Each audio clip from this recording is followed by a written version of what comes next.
I work with individuals who are usually in leadership positions. They are always in a position to influence culture and people wherever they are. They might be small groups, they might be large groups, they might be at the top of the organization, they might be somewhere in the middle. But they are in a position to have influence over people and the direction those people are going. And what kind of coaching do you engage in, and how do you work with your company? We engage in coaching to help people become stronger, better leaders, and oftentimes to make the leap from manager to leader. And it's quite a leap, not often recognized for the size of leap that it is. And so oftentimes we'll get asked to coach an individual who has been a brilliant subject matter expert and who has been put first in a managerial position and then progressed to a leadership position with no real appreciation for what's required of them and what the people around them are expecting. Why do companies do this? So you mentioned subject expert. Do they not prepare people to become leaders? Rarely are the people who are progressed through this particular path from technical expert to manager to leader, rarely are these people properly prepared. And the impact of that is felt most profoundly by the individuals that report to those leaders and those managers. So what happens to someone who gets sent to you to work with, or the team that gets sent to you? What do you do with them? We help them appreciate their strengths. So our beliefs are that people fundamentally want to be happy and good and successful.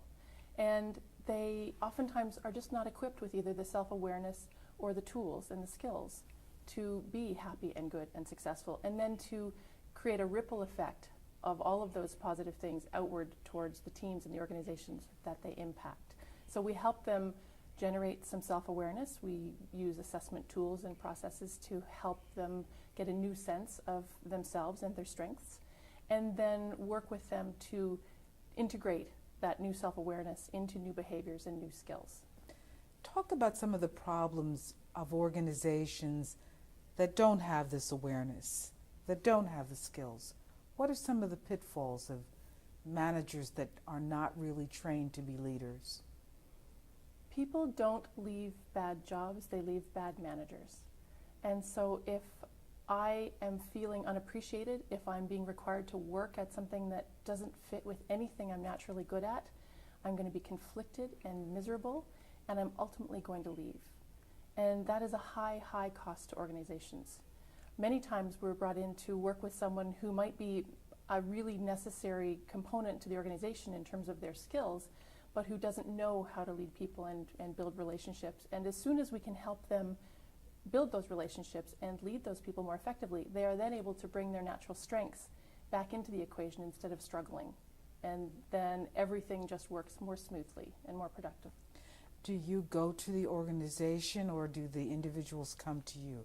How does the actual work exchange exist? Our clients come to us in the form of a leader saying, I have an individual who needs to be working at a higher level. They need to be moving more quickly towards the next level or the level that we're trying to prepare them for. So it's always a case of optimization. The organization most often has a sense that there's something good here, and they're just not always able to recognize it, and certainly not able to leverage it. Do you work on site, or do they come to your office? Do you work over the telephone? How do you work with an individual or organization? We work with individuals and organizations in the ways that suit them best. We try to be very flexible, although we do like to stretch our clients. So if a client says to me, I must have you working in my office face-to-face, I'll say that's terrific, but we're also going to work with you over the phone, because you need to be able to communicate in a number of different ways in order to be able to build relationships with the people that you're interacting with every day. Do you run into challenges because you're also working with more and more virtual teams of people? One of the issues with virtual teams is that lack of connection that people feel to the other members of the team, to the leader, and to the higher purpose. And so creating virtual teams that are connected to each other and to that purpose is a tremendous challenge, and something that I think is really underappreciated in organizations. What about the people you work with in your company? How many people do you work with? We have a team of 6 professionals.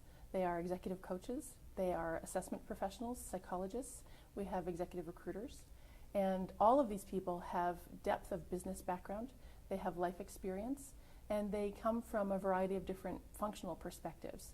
And so we're able to bring a real richness of point of view to every problem. So we work as a team, and we can ask each other for advice, and we work together to brainstorm on the best possible approach to a client problem. So we are absolutely greater than the sum of the parts.